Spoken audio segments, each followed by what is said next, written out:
प्रसन्नाङ्गरागं प्रभाकाञ्चनाङ्गं जगद्भीतिशौर्यं तुषाराद्रिधैर्यम् तृणीभूतहेतिं रणोद्यद्विभूतिं भजे वायुपुत्रं पवित्राप्तमित्रम् भजे पावनं भावनानित्यवासम् भजे बालभानुं प्रभाचारुभासम् भजे चन्द्रिकाकुन्दमन्दारहासम् भजे सन्ततं रामभूपालदासम् भजे लक्ष्मणप्राणरक्षातिदक्षं भजे तोषितानेकगीर्वाणपक्षम् भजे घोरसङ्ग्रामसीमाहताक्षं भजे रामनामातिसम्प्राप्तरक्षम् कृताभीलनादं क्षितिक्षिप्तपादम् घनक्रान्तभृङ्गं कटिस्थोरुजङ्घम् वियद्व्याप्तकेशं भुजाश्लेषितास्मम् जयश्री समेतं भजे रामदूतम् जलद्वालघातं भ्रमच्चक्रवालं कठोराट्टहासं प्रभिन्नाब्जजाण्डम् महासिंहनादाद्विशीर्णत्रिलोकं भजे आञ्जनेयं प्रभुं वज्रकायम् रणे भीषणे मेघनादे सनाधे सरोषे समारोपिते मित्रमुख्ये खगानां घनानां सुराणां च मार्गे नतं तं वहं तं हनुमन्तमीडे कनद्रत्नजम्भारिदम्भोळिधारं कनद्दन्तनिर्धूतकालोग्रदन्तम् पदाघातभीताब्धिभूताधिवासं रणक्षोणिदक्षं भजे पिङ्गळाक्षम् महाग्राहपीडा महोत्पातपीडा महारोगपीडा महातीव्रपीडा हरत्यासुते पादपद्मानुरक्तो नमस्ते कपिश्रेष्ठ रामप्रियो यः सुधा सिन्धुमुल्लङ्घ्य नाथोग्रदीप्तः सुधा चौषधीस्ता प्रकुप्तप्रभावः क्षणद्रोणशैलस्य सारेण सेतुं विना भूस्वयं कः समर्थः कपीन्द्रः निरातङ्कमाविश्य लङ्कां विसङ्गो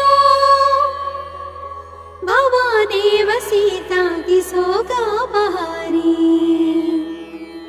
समुद्रान्तरङ्गादिरौद्रं विनिद्रम् विलङ्घ्योरुजङ्घस्तुता मर्त्यसङ्घः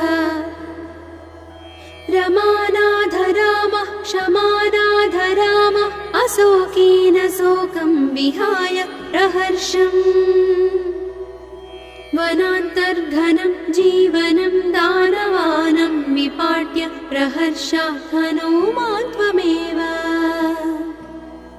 जराभारतो भूरिपीडां शरीरे निराधारणारूढगाढप्रतापे भवत्पादभक्तिं भवद्भक्तिरक्तिम् कुरु श्रीहनुमत्प्रभो मे दयाळो महायोगिनो ब्रह्मरुद्रादयो वा न जानन्ति तत्त्वं निजं राघवस्य कथं ज्ञायते मातृसे नित्यमेव प्रसीद प्रभु वानरेन्द्रो नमस्ते नमस्ते महासत्त्ववाहाय तुभ्यं नमस्ते महावज्रदेहाय तुभ्यं नमस्ते परिभूतसूर्याय तुभ्यम्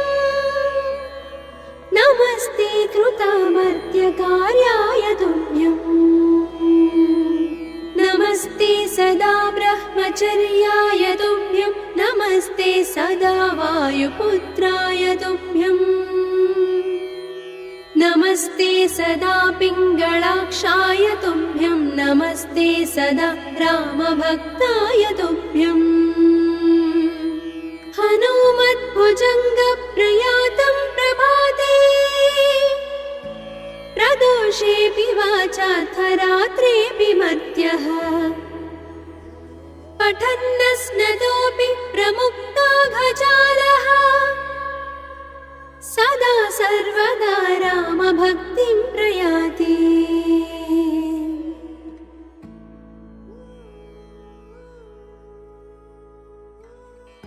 प्रसन्नाङ्गरागं प्रभाकाञ्चनाङ्गं जगद्भीतिशौर्यं तुषाराद्रिधैर्यम् तृणीभूतहेतिं रणोद्यद्विभूतिं भजे वायुपुत्रं पवित्राप्तमित्रम् भजे पावनं भावनानित्यवासम् भजे बालभानुं प्रभाचारुवासम् भजे चन्द्रिकाकुन्दमन्दारहासम् भजे सन्ततं रामभूपालदासम् भजे लक्ष्मणप्राणरक्षातितक्षं भजे तोषितानेकगीर्वाणपक्षम् भजे घोरसङ्ग्रामसीमाहताक्षं भजे रामनामातिसम्प्राप्तरक्षम् कृताभीलनादं क्षितिक्षिप्तपादम् घनक्रान्तभृङ्गं कटिस्थोरुजङ्घम् वियद्व्याप्तकेशं भुजाश्लेषितास्मम् जयश्रीसमेतं भजे रामदूतम् जलद्वालघातं भ्रमच्चक्रवालं कठोराट्टहासं प्रभिन्नाब्जजाण्डम् महासिंहनादाद्विशीर्णत्रिलोकं भजे आञ्जनेयं प्रभुं वज्रकायम् रणे भीषणे मेघनादे सनाधे सरोषे समारोपिते मित्रमुख्ये खगानां घनानां सुराणां च मार्गे नतं तं वहं तं हनुमन्तमीडे कनद्रत्नजम्भारिदम्भोळिधारं कनद्दन्तनिर्धूतकालोग्रदन्तम् पदाघातभीताब्धिभूताधिवासं रणक्षोणिदक्षं भजे पिङ्गळाक्षम् महाग्राहपीडा महोत्पातपीडा महारोगपीडा महातीव्रपीडा हरत्यासुते पादपद्मानुरक्तो नमस्ते कपिश्रेष्ठ रामप्रियो यः सुधा सिन्धुमुल्लङ्घ्य नाथोग्रदीप्तः सुधा चौषधीस्था प्रकुप्तप्रभावः षडद्रोणशैलस्य सारेण सेतुं विना भूस्वयं कः समर्थः कपीन्द्रः निरातङ्कमाविश्य लङ्कां विसङ्को भवानेव सीतातिशोकापहारी समुद्रान्तरङ्गादिरौद्रं विनिद्रम् विलङ्घ्योरुजङ्घस्तुता मर्त्यसङ्घः रमानाथ रामः क्षमानाथ रामः अशोकेन शोकं विहाय प्रहर्षम् वनान्तर्घनं जीवनं दानवानं विपाट्य प्रहर्षात् हनुमान् त्वमेव जराभारतो भूरिपीडां शरीरे निराधारणारूढगाढप्रतापे भवत्पादभक्तिं भवद्भक्तिरा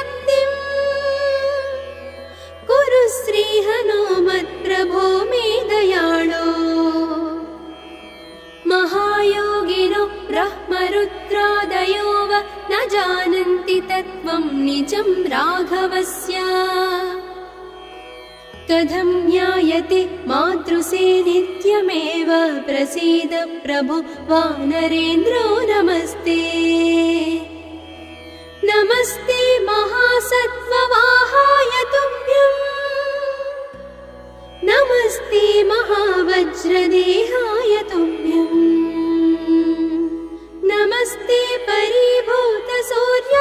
तुभ्यं नमस्ते कृतामर्त्यकार्याय तुभ्यं नमस्ते सदा ब्रह्मचर्याय तुभ्यं नमस्ते सदा वायुपुत्राय तुभ्यं नमस्ते सदा पिङ्गळाक्षाय तुभ्यं नमस्ते सदा रामभक्ताय तुभ्यं हनुमद्भुजङ्गप्रयातं प्रभाते प्रदोषेऽपि वाचार्थरात्रेऽपि मर्त्यः पठन्नस्नतोऽपि प्रमुक्ताघजालः सदा सर्वदा रामभक्तिं प्रयाति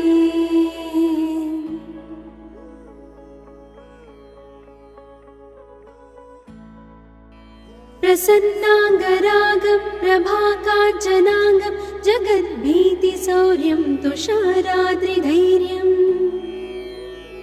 तृणीभूतहेतिं रणोद्यद्विभूतिं भजे वायुपुत्रं पवित्राप्तमित्रम् भजे पावनं भावनानित्यवासम् भजे बालभानुं प्रभाचारुभासम् भजे चन्द्रिकाकुन्दमन्दारहासम् भजे सन्ततं रामभूपालदासम् भजे लक्ष्मणप्राणरक्षातिदक्षं भजे तोषितानेकगीर्वाणपक्षम् भजे घोरसङ्ग्रामसीमाहताक्षं भजे रामनामातिसम्प्राप्तरक्षम् कृताभीलनादं क्षितिक्षिप्तपादम् घनक्रान्तभृङ्गं कटिस्थोरुजङ्घम् वियद्व्याप्तकेशं भुजाश्लेषितास्मम् जयश्री समेतं भजे रामदूतम् जलद्वालघातं भ्रमच्चक्रवालं कठोराट्टहासं प्रभिन्नाब्जजाण्डम् महासिंहनादाद्विशीर्णत्रिलोकं भजे आञ्जनेयं प्रभुं वज्रकायम् रणे भीषणे मेघनादे सनादे सरोषे समारोपिते मित्रमुख्ये खगानां घनानां सुराणां च मार्गे नतं तं वहं तं हनुमन्तमीडे कनद्रत्नजम्भारिदम्भोळिधारं कनद्दन्तनिर्धूतकालोग्रदन्तम् पदाघातभीताब्धिभूताधिवासं रणक्षोणिदक्षं भजे पिङ्गळाक्षम् महाग्राहपीडा महोत्पातपीडा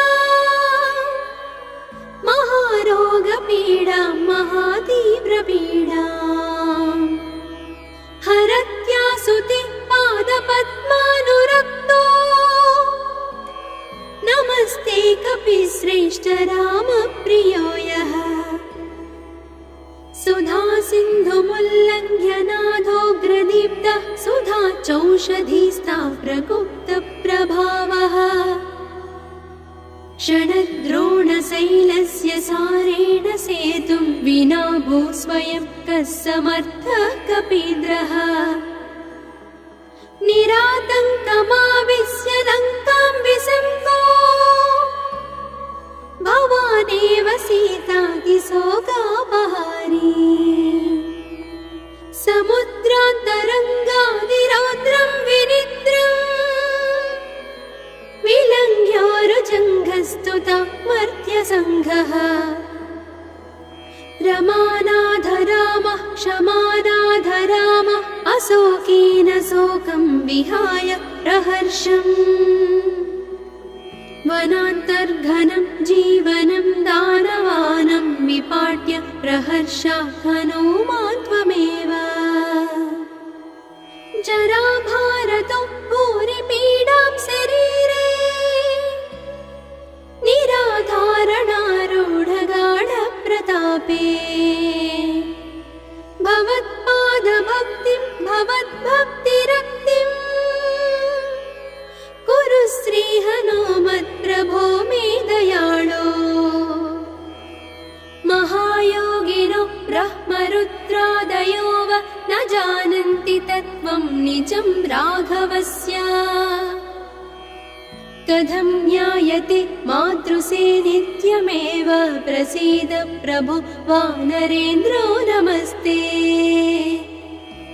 नमस्ते महासत्त्ववाहाय तुभ्यं नमस्ते महावज्रदेहाय तुभ्यं नमस्ते परिभूतसूर्याय तुभ्यं नमस्ते कृतामर्त्यकार्याय तुभ्यं नमस्ते सदा ब्रह्मचर्याय तुभ्यं नमस्ते सदा वायुपुत्राय तुभ्यं नमस्ते सदा पिङ्गळाक्षाय तुभ्यं नमस्ते सदा रामभक्ताय तुभ्यं हनुमद्भुजङ्गप्रयातं प्रभाते प्रदोषेऽपि वाचार्थरात्रेऽपि मर्त्यः पठन्नस्नतोऽपि प्रमुक्ताघजालः सदा सर्वदा रामभक्तिं प्रयाति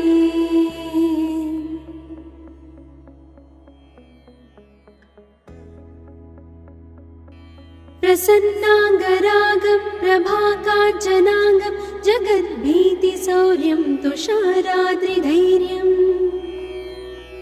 तृणीभूतहेतिं रणोद्यद्विभूतिं भजे वायुपुत्रं पवित्राप्तमित्रम् भजे पावनं भावनानित्यवासम् भजे बालभानुं प्रभाचारुभासम् भजे चन्द्रिकाकुन्दमन्दारहासम् भजे सन्ततं रामभूपालदासम्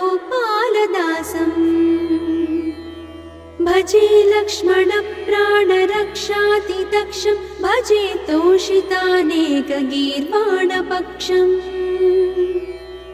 भजे घोरसङ्ग्रामसीमाहताक्षं भजे रामनामातिसम्प्राप्तरक्षम्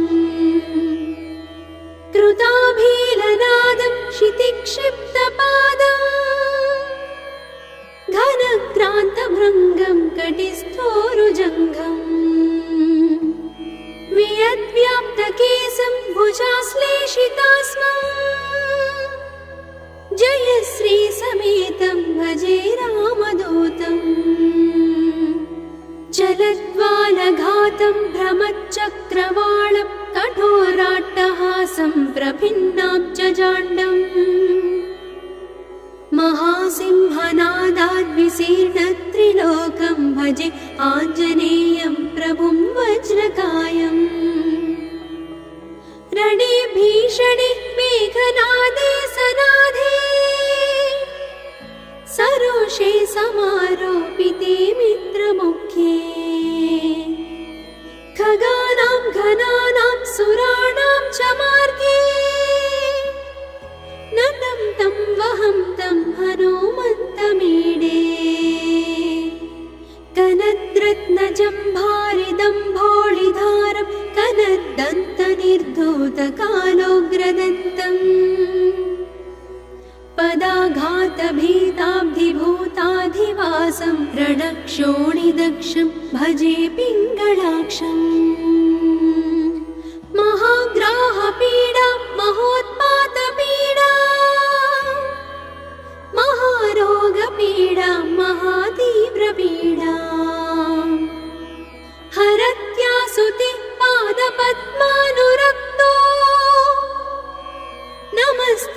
श्रीरपि श्रेष्ठ रामप्रियो यः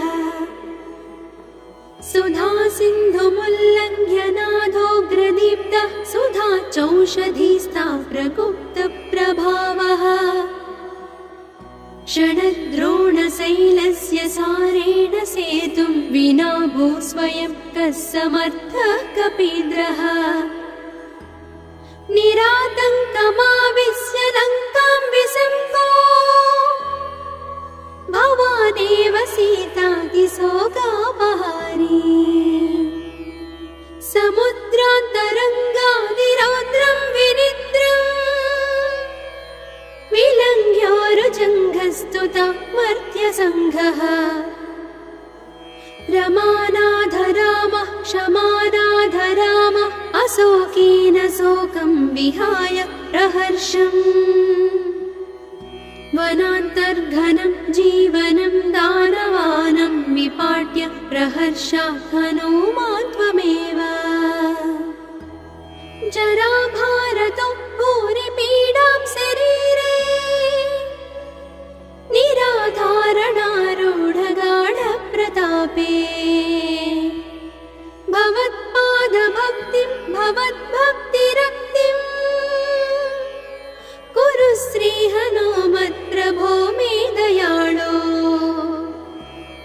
महायोगिनो ब्रह्मरुद्रादयो वा न जानन्ति तत्त्वं निजं राघवस्य कथं ज्ञायते मातृसे नित्यमेव प्रसीद प्रभो वानरेन्द्रो नमस्ते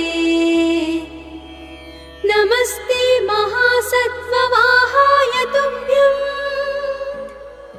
नमस्ते महावज्रदेहाय तुभ्यं नमस्ते परिभूतसूर्याय तुभ्यं नमस्ते कृतामर्त्यकार्याय तुभ्यं नमस्ते सदा ब्रह्मचर्याय तुभ्यं नमस्ते सदा वायुपुत्राय तुभ्यं नमस्ते सदा पिङ्गळाक्षाय तुभ्यं नमस्ते सदा रामभक्ताय तुभ्यं हनुमद्भुजङ्गप्रयातं प्रभाते प्रदोषेऽपि वाचार्थरात्रेऽपि मर्त्यः पठन्नस्नतोऽपि प्रमुक्ताघजालः सदा सर्वदा रामभक्तिं प्रयाति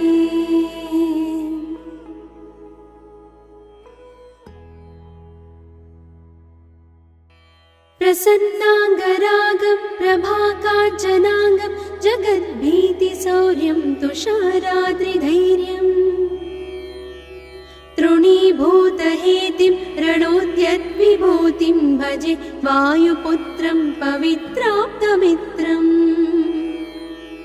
भजे पावनं भावनानित्यवासम् भजे बालभानुं प्रभाचारुभासम् भजे चन्द्रिकाकुन्दमन्दारहासम् भजे सन्ततं रामभूपालदासम्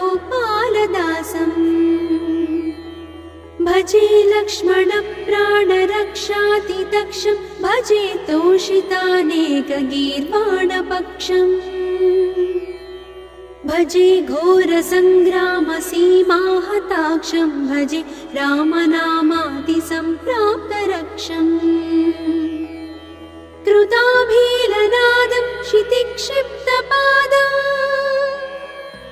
घनक्रान्तभृङ्गं कटिस्थोरुजङ्घम् वियद्व्याप्तकेशं भुजाश्लेषितास्मम् जयश्री समेतं भजे रामदूतम् चलद्वालघातं भ्रमच्चक्रवालं कठोराट्टहासं प्रभिन्नाब्जजाण्डम् महासिंहनादाद्विशीर्णत्रिलोकं भजे आञ्जनेयं प्रभुं वज्रकायम् रणे भीषणे मेघनादे सनादे पाशे समारोपिते मित्रमुख्ये खगानां घनानां सुराणां च मार्गे नतं तं वहं तं हनुमन्तमीडे कनद्रत्नजम्भारिदम्भोळिधारं कनद्दन्तनिर्धूतकालोग्रदन्तम् पदाघातभीताब्धिभूताधिवासं रणक्षोणिदक्षं भजे पिङ्गळाक्षम् महाग्राहपीडा महोत्पातपीडा महारोगपीडा महातीव्रपीडा हरत्यासुति पादपद्मानुरक्तो नमस्ते कपिश्रेष्ठ रामप्रियो यः सुधा सिन्धुमुल्लङ्घ्य नाथोग्रदीप्तः सुधा चौषधीस्ता प्रकुप्तप्रभावः षडद्रोणशैलस्य सारेण सेतुं विना भूस्वयं कः समर्थः कपीन्द्रः निरातङ्कमाविश्य लङ्कां विसङ्को भवानेव सीतातिशोकापहारी समुद्रान्तरङ्गादिरौद्रं विनिद्रम् विलङ्घ्योरुजङ्घस्तुता मर्त्यसङ्घः रमानाधरामः क्षमानाधरामः अशोकेन शोकं विहाय प्रहर्षम् वनान्तर्घनं जीवनं दानवानं विपाट्य प्रहर्षात् हनूमान् त्वमेव जराभारतो भूरिपीडां शरीरे निराधारणारूढगाढप्रतापे भवत्पादभक्तिं भवद्भक्तिरक्तिम् कुरु श्रीहनुमत्प्रभो मे दयाळो महायोगिनो ब्रह्मरुद्रादयो वा न जानन्ति तत्त्वं निजं राघवस्य कथं ज्ञायते मातृसे नित्यमेव प्रसीद प्रभु वानरेन्द्रो नमस्ते नमस्ते महासत्त्ववाहाय तुभ्यं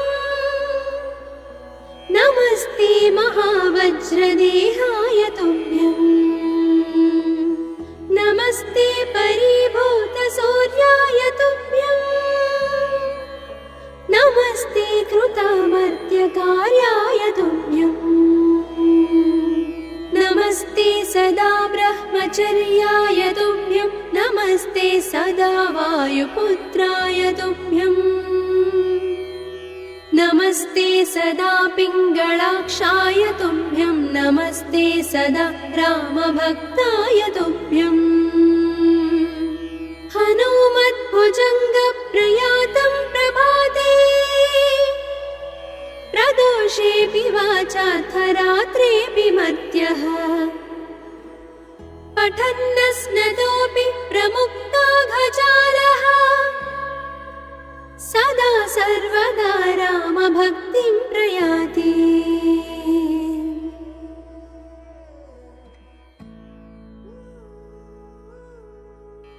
प्रसन्नाङ्गरागं प्रभाकाञ्चनाङ्गं जगद्भीतिशौर्यं तुषाराद्रिधैर्यम्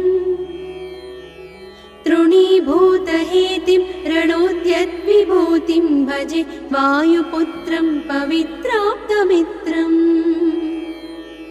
भजे पावनं भावनानित्यवासम् भजे बालभानुं प्रभाचारुभासम्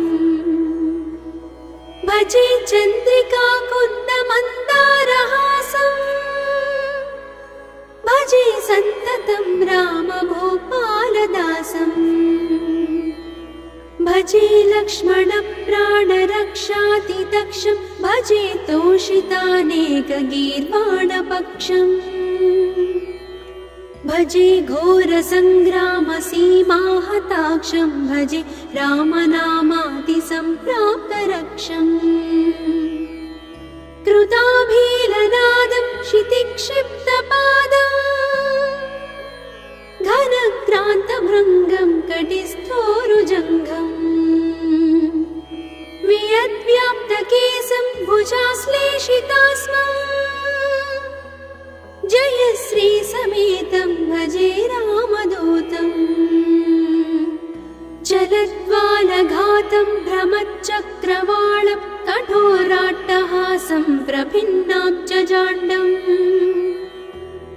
महासिंहनादाद्विशीर्णत्रिलोकं भजे आञ्जनेयं प्रभुं वज्रकायम्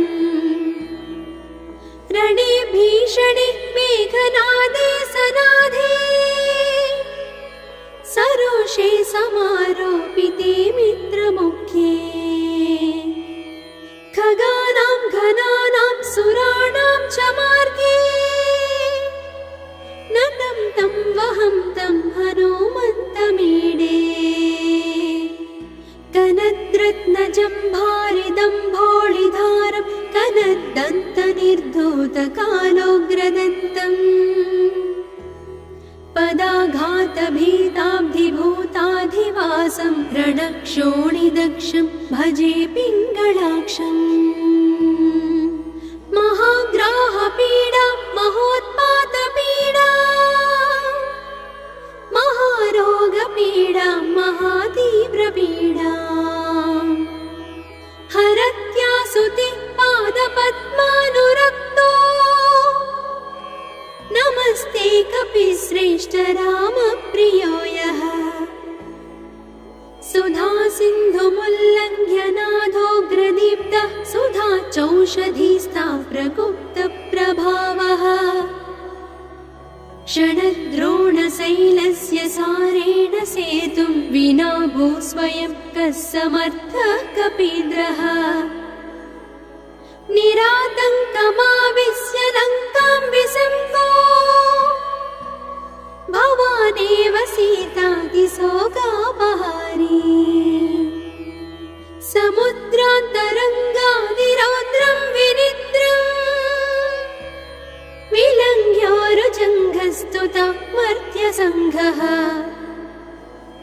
रमानाथ रामः क्षमानाथ रामः अशोकेन शोकं विहाय प्रहर्षम् वनान्तर्घनं जीवनं दानवानं विपाट्य प्रहर्षात् हनूमान् त्वमेव जराभारतो भूरिपीडां शरीरे निराधारणारूढगाढप्रतापे भवत्पादभक्तिं भवद्भक्तिरक्तिम् कुरु श्रीहनुमत्प्रभो मे दयाळो महायोगिनो ब्रह्मरुद्रादयो वा न जानन्ति तत्त्वं निजं राघवस्य कथं ज्ञायते मातृसे नित्यमेव प्रसीद प्रभु वानरेन्द्रो नमस्ते नमस्ते महासत्त्ववाहाय तुभ्यं नमस्ते महावज्रदेहाय तुभ्यं नमस्ते परिभूतसूर्याय तुभ्यं नमस्ते कृतामर्त्यकार्याय तुभ्यं नमस्ते सदा ब्रह्मचर्याय तुभ्यं नमस्ते सदा वायुपुत्राय तुभ्यं नमस्ते सदा पिङ्गळाक्षाय तुभ्यं नमस्ते सदा रामभक्ताय तुभ्यं हनुमद्भुजङ्गप्रयातं प्रभाते प्रदोषेऽपि वाचार्थरात्रेऽपि मर्त्यः पठन्नस्नतोऽपि प्रमुक्ताघजालः सदा सर्वदा रामभक्तिं प्रयाति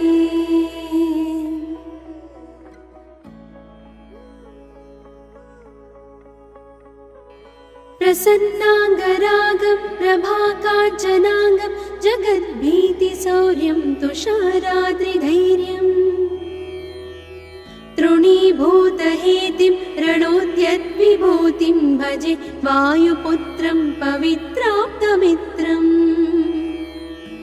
भजे पावनं भावनानित्यवासम् भजे बालभानुं प्रभाचारुभासम् भजे चन्द्रिका कुन्दमन्दारहासम् भजे सन्ततं रामभूपालदासम् भजे लक्ष्मणप्राणरक्षातिदक्षं भजे तोषितानेकगीर्वाणपक्षम् भजे घोरसङ्ग्रामसीमाहताक्षं भजे रामनामातिसम्प्राप्तरक्षम् कृताभीलनादं क्षितिक्षिप्तपादम्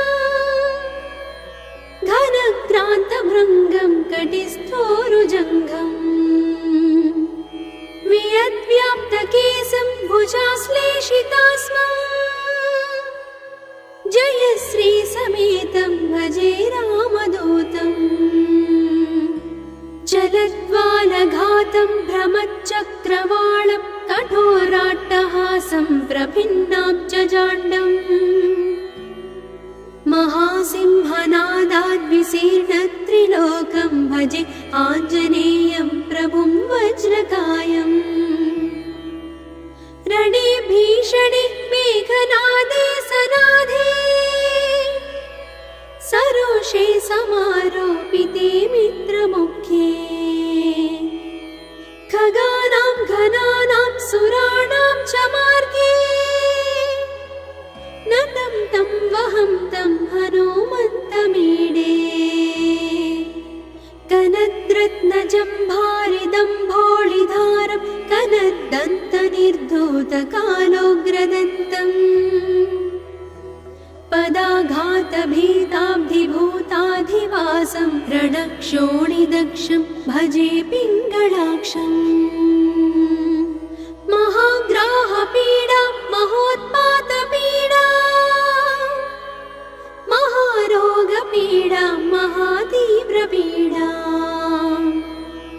हरत्यासुते पादपद्मानुरक्तो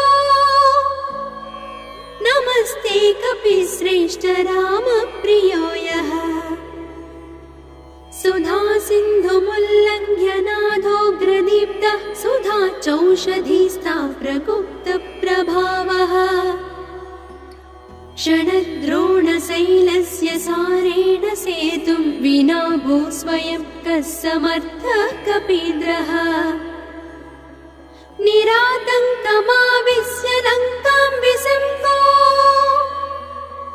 भवानेव सीतातिशोकापहारी समुद्रान्तरङ्गादिरौद्रं विनिद्रम् विलङ्घ्योरुजङ्घस्तुता मर्त्यसङ्घः रमानाथ रामः क्षमानाथ रामः अशोकेन शोकं विहाय प्रहर्षम् वनान्तर्घनं जीवनं दानवानं विपाट्य प्रहर्षात् हनूमान् त्वमेव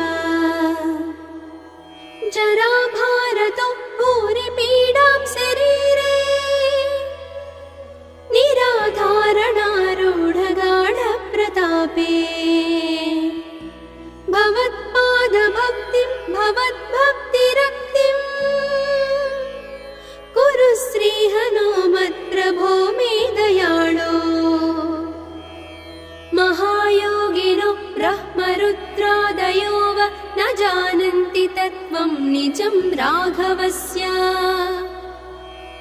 कथं ज्ञायते मातृसे नित्यमेव प्रसीद प्रभु वानरेन्द्रो नमस्ते नमस्ते महासत्त्ववाहाय तुभ्यं नमस्ते महावज्रदेहाय तुभ्यं नमस्ते परिभूतसूर्याय तुभ्यम्